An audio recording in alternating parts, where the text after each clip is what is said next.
Graças a Deus, né? O Senhor é bom e a sua misericórdia dura para sempre. Glória a Deus. Hoje eu queria refletir um pouco com os irmãos, falar um pouco sobre redenção. E aí Deus falou no meu coração esse tema, redenção completa. E quando nós falamos de redenção, nós falamos de libertação, salvação, né? E no contexto dessa palavra, é muito interessante quando a gente pensa em uma libertação, em uma salvação, que é algo que nós recebemos, não é verdade? E ninguém gosta de receber nada pela metade. De repente você está esperando algo, né? Você está aguardando e quando chega, ele vem só a metade. De repente você está esperando uma bênção e você olha e fala assim, não, mas só veio a metade? A gente fica um pouco, né, decepcionado, né, pensando o que faltou, né, o que está precisando para que essa bênção se complete. Imagine você trabalhar o mês todo e de repente, no final do mês, você receber só metade do salário. Aí você fala, mas você me prometeu, né, o seu patrão, ali, o seu diretor, você me prometeu X e veio só a metade. Como assim? Que promessa é essa que você fez? Que empresa é essa que, né, só paga a metade do salário para o funcionário? Então você fica decepcionado, né?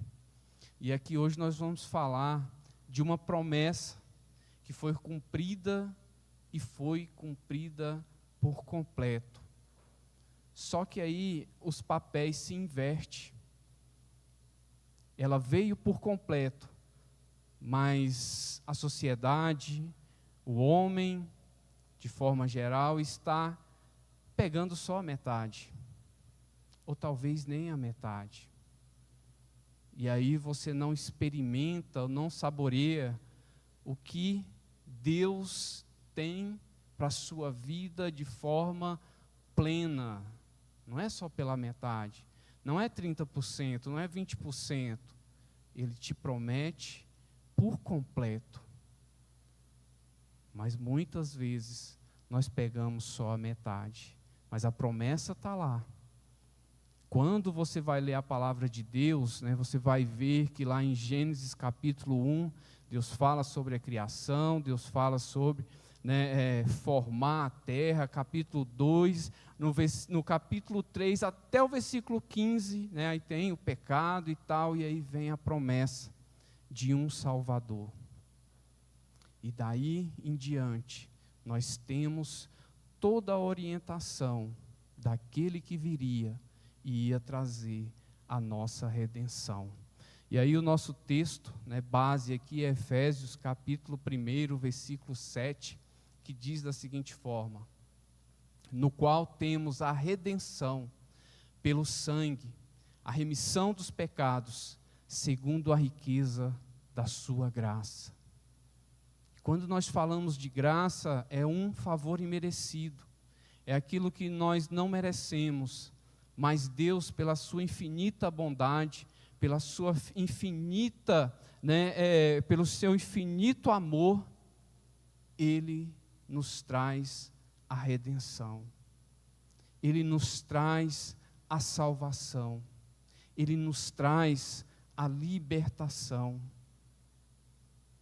Só que muitas vezes o homem fala, não, eu não quero ser liberto, pode me trancar de volta, pode me deixar preso.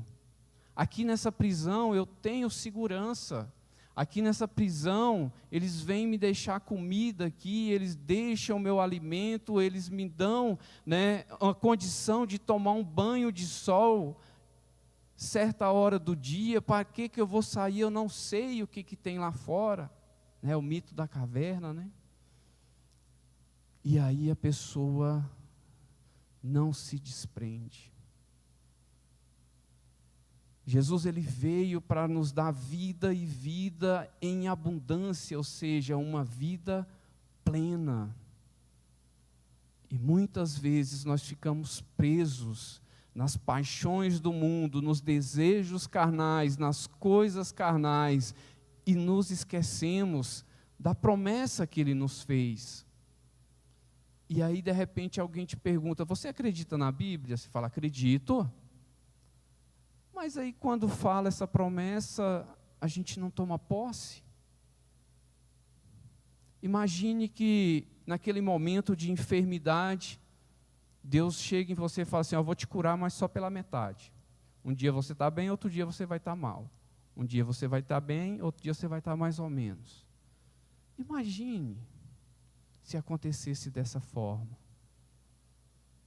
Se Jesus falasse assim: eu vou, mas eu vou te salvar só pela metade. Imagine como que seria. Ele não. Ele promete uma bênção por completo. Ele promete uma bênção de forma plena. E aí, quando nós falamos de Efésios, Paulo ele escreve, eu achei muito legal, porque o pastor hoje cedo falou muito de Paulo, então a coisa vai estar complementando a outra aqui, acrescentando, e assim a palavra de Deus sendo pregada. Um dos propósitos aí de Paulo, quando ele escreve aos Efésios, era, os cristãos, judeus e gentios eram um em Cristo. Eu achei muito interessante, porque a carta aos Efésios, ela foi escrita aproximadamente aí 62 depois de Cristo.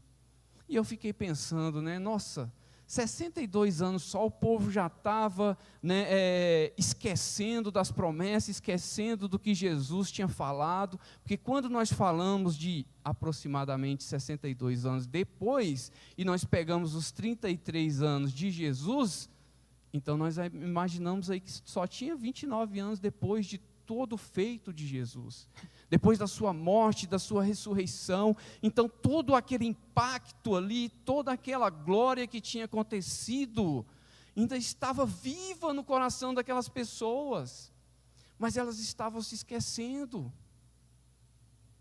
de forma que tem que ir um homem de Deus ali e falar assim: olha, gente, deixa esse negócio de lado, judeu, gentil, quem é, quem não é, e vamos nos centrar em Cristo, vamos nos focar em Cristo, porque Ele é o cabeça, Ele é o guia, Ele é aquele que nos conduz, Ele é aquele que nos leva. E a partir desse momento, nós estamos em um novo corpo, ou seja, o que é esse corpo? É a igreja unida, vários membros em um só, que é o cabeça, que é Cristo, que nos conduz, e que nos faz ter o que? Uma nova vida. Não vamos ficar presos nas amarras de quem é gentil, quem é judeu, quem tem direito, quem não tem direito. Mas vamos ter essa nova vida, seguindo em uma só direção, em um só movimento, porque é isso que é a palavra. Quando a igreja ela está unida, quando a igreja ela está em unidade, ela anda em um só propósito, em um só objetivo. E quando nós entendemos qual é essa redenção, qual é essa salvação, qual é o significado de tudo isso, nós andamos em um só propósito. E aí nós atingimos o alvo, nós acertamos o alvo, e todas as coisas caem por terra. Então a união da igreja em Cristo, pelo poder do Espírito Santo, o que nos faz vencedor, o que nos faz forte, é o Espírito Santo, é o poder de Deus em nossas vidas. Não adianta nós querermos andar pelas nossas forças, pelas nossas sabedoria, pelas nossas estratégias. É o Espírito Santo que nos conduz, é o Espírito Santo que nos dá estratégia, é o Espírito Santo que nos dá sabedoria na hora de indecisão, na hora de fraqueza, na hora de tribulação. É o Espírito Santo que nos dá força. Sabe, naquele momento que você busca, você vai na sua cabeça, e você quer, Deus, mas o que eu faço nessa situação? Aconteceu isso comigo essa semana, de quarta-feira para cá. E aí, o que você vai fazer? Qual é o melhor caminho? Qual é a melhor alternativa? Qual é a melhor solução? O que eu devo falar? Aí o Espírito Santo fala: descansa. A resposta está nas mínimas coisas, nas coisas mais simples, nas palavras mais simples. Mas isso tudo nós temos que entender. O caminho que nós vamos trilhar. Qual é o objetivo que nós vamos seguir? Porque a incerteza nos traz insegurança. Então a palavra redenção é do grego apolitroses, que quer dizer redenção completa. Não é algo pela metade, é algo pleno na nossa vida. Então, para pagar, né, e libertar um escravo. Imagine, a pessoa está presa, não tem condição nenhuma, não tem direito nenhum, e de repente vem alguém e liberta ela. Vem alguém e tira ela daquele cativeiro, daquele lugar de aflição. Porque quando você, o que é um lugar de aflição? É todo aquele lugar que você não tem direitos. Uma pessoa que está presa, ela está segundo a vontade de uma segunda pessoa. Ela só vai fazer o que o seu dono, ou que o seu carcereiro, ou que a pessoa que está ali sobre a tutela dela, vai autorizar. Você não tem direitos. E você espera por um libertador. Você espera sair daquela situação. Imagine a gente querer ir embora e não poder. Imagine a gente querer tomar água e não poder. Só se alguém der permissão. E de repente vem e fala: olha, eu vou libertar. Eu vou sarar, eu vou tirar você dessa situação. Então ele ofereceu redenção através do perdão do pecado em seu sangue. E a condição era essa: o sangue de Cristo. Era a forma que poderia ser pago. Um cordeiro imaculado, sem mácula, sem manchas, era o que poderia pagar, era o que poderia dar redenção, dar libertação. E Jesus não pensou duas vezes, por amor às nossas vidas. E muitas vezes nós vamos, em contrapartida a tudo isso, e ficamos pensando, ficamos na dúvida: será que essa palavra, realmente acontece isso? Será que o que está falando aqui realmente acontece? Uns dias atrás uma pessoa me questionou e falou assim: olha, eu não acredito que Jesus alimentou 5.000 pessoas. Naquela época era muito difícil, tinha poucas pessoas. Então, eu perguntei para ele: você acredita no milagre? Ele falou: no milagre eu acredito.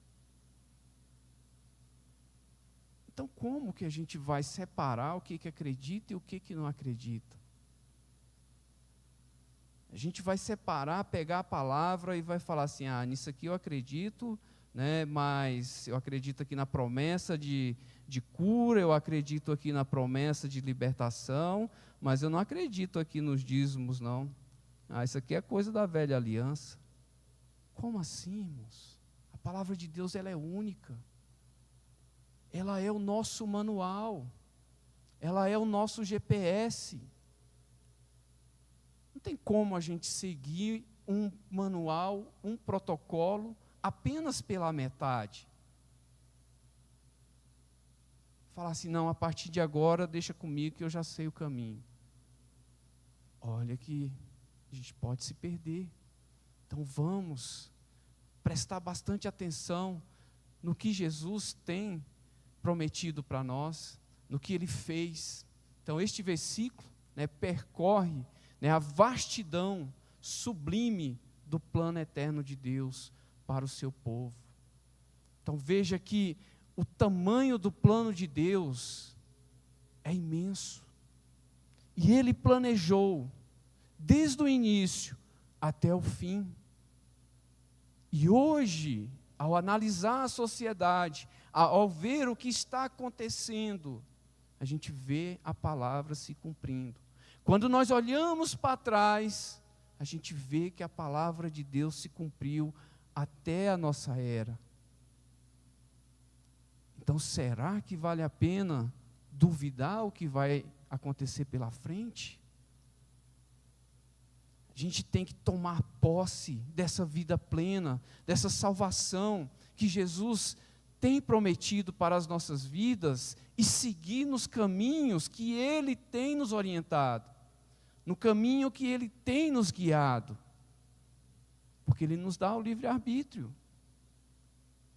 Ele fala, olha, esse é o caminho certo. Agora, qual é a sua vontade? Porque Ele quer ter intimidade conosco. Ele quer ter, né, aproximação. A gente sempre está falando isso aqui. Então lá em Gálatas 1:1 diz, Paulo apóstolo, não de homens, nem por algum homem, mas por Jesus Cristo e por Deus o Pai, que ressuscitou dentre os mortos. Paulo vem mostrando aqui o seu propósito, mostrando que ele tinha visto Jesus, que teve um encontro com Jesus. E com essa autoridade, ele mostra para aquele povo qual caminho que eles deveriam andar. Qual era o centro da vontade de Jesus. Olha, Jesus esteve entre nós.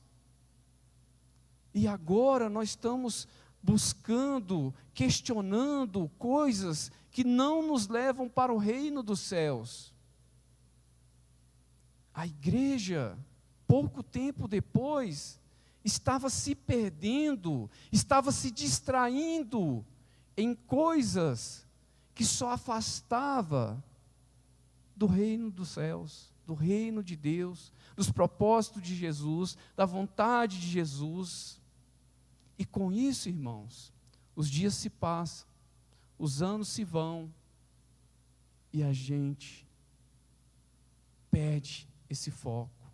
As pessoas vão ficando cada vez mais longe de Jesus, porque estão se distraindo, né? As coisas estão passando, e Jesus está lá, oi, vem aqui, esse aqui é o caminho, esse aqui é a verdade, isso aqui é a vida.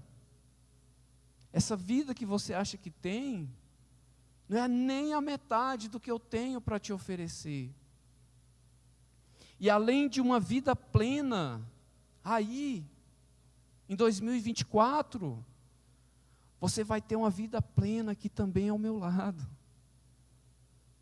Mas se você ficar se distraindo com as coisas que estão ao seu redor, e não buscar o reino, tudo isso vai por água abaixo. As oportunidades vão se passar. Então vamos entender essa redenção que o Pai tem e oferece para as nossas vidas. Pelo seu sangue, refere-se à morte sacrificial de Jesus naquela cruz. Não foi algo fácil, não foi algo simples, mas foi um ato de coragem, um ato de determinação e, acima de tudo, um ato de amor pelas nossas vidas. Um ato, né, que fez com que toda a história se mudasse. Toda a história tivesse ali o antes e o depois de Cristo. E hoje nós entendemos, né, o amor de Deus para com as nossas vidas. Então Paulo designa o lugar em que a graça de Deus se tornou manifesta na história, pelo sangue de Jesus. E nesse momento, a graça de Deus se fez manifesta. Aquilo que estava olha bem isso, aquilo que estava na profecia, nas profecias do Antigo Testamento, naquele momento se cumpre. Naquele momento se torna visível. Naquele momento todos que estavam ali viu. E até por um ato de zombaria se tornou ali a profecia cumprida. Esse é Jesus, o Rei dos Judeus. E o Rei dos Reis se manifestou. E o Rei dos Reis vive para sempre. E o Rei dos Reis está no meio de nós. E o Rei dos Reis é eterno. Essa é a promessa de Deus. E se não falhou, não vai falhar. Amém? Então esse conceito, né, marca o eixo do evento, né, reconciliatório que aconteceu na morte de Jesus Cristo, ali naquela cruz. Esse evento é o evento que nos traz a certeza que Jesus é o nosso advogado. Ele veio aqui, sofreu as nossas aflições, sofreu as nossas lutas, e com isso nós temos a certeza que Ele é aquele que mesmo que eu e você não consiga expressar, né, o tamanho da nossa falha, o tamanho da nossa dor, Jesus chega diante de Deus e fala: Pai, perdoa, porque eu passei por aquilo também, eu senti aquela dor, e Ele intercede por nós, Ele dá, né, esse resgate. Então, por meio do seu sangue, Jesus Cristo efetuou o resgate, a redenção, ou seja, efetuar. Não apenas ficou em um plano, não apenas ficou em um pensamento, Deus projetou lá atrás, e Jesus efetuou. Da mesma forma, nós não podemos ficar só no querer. Entre em ação, se coloque na presença de Deus, se conserte na presença de Deus. Eu não sei o que você está passando, mas Deus sabe. E o Espírito Santo intercede por nós. O Espírito Santo, ele vai até o Pai e intercede por nós. E isso tudo nos traz a um processo de santificação. Então, assim como o povo de Israel foi libertado da escravidão egípcia, Jesus Cristo resgatou a sua igreja do cativeiro do pecado. E Ele está a todo momento pronto para resgatar qualquer vida, qualquer um que se achegue diante dEle. Jesus está pronto para nos salvar. Ele mesmo é o prêmio do resgate, ao entregar-se em favor de muitos. E Jesus, ele veio como líder, mas também como aquele que serve, como aquele que está pronto para nos levantar, como aquele que está pronto para nos guiar, mas também para nos ajudar. Essa é a promessa do nosso Pai. Lá em Marcos 10:45 diz: porque até mesmo o Filho do Homem não veio para ser servido, mas para servir e para dar a sua vida em resgate de muitos. Ele quer nos resgatar a todos os momentos, a toda situação. Ele traz um resgate, Ele traz uma solução, e assim nós vamos caminhando para estar ao seu lado. Cristo dedicou toda a sua vida à obra do Pai, com fidelidade, até que o mataram e derramaram o seu sangue. Cristo não só foi de momento, Ele entregou por completo, por amor às nossas vidas. Ele se dedicou, o que é isso? Se esforçou, né? Diante de toda aquela missão que Ele tinha, Ele se esforçou para chegar e assim concluir o seu ato de redenção. A riqueza da graça do Pai nos vem mediante o agir do Filho. Então ele entra em ação e faz todo aquele ato de morrer naquela cruz, de ser crucificado por amor à minha vida e à sua vida. Então o preço da redenção é o seu sangue, nada mais servia. O preço era o sangue, e do Cordeiro, sem mácula, sem pecado, sem mancha, ele sim se sacrificou por amor às nossas vidas. Então, se pudéssemos medir a riqueza da graça de Deus, então poderemos medir quanto Deus nos perdoou. Mas a gente não consegue fazer isso, né?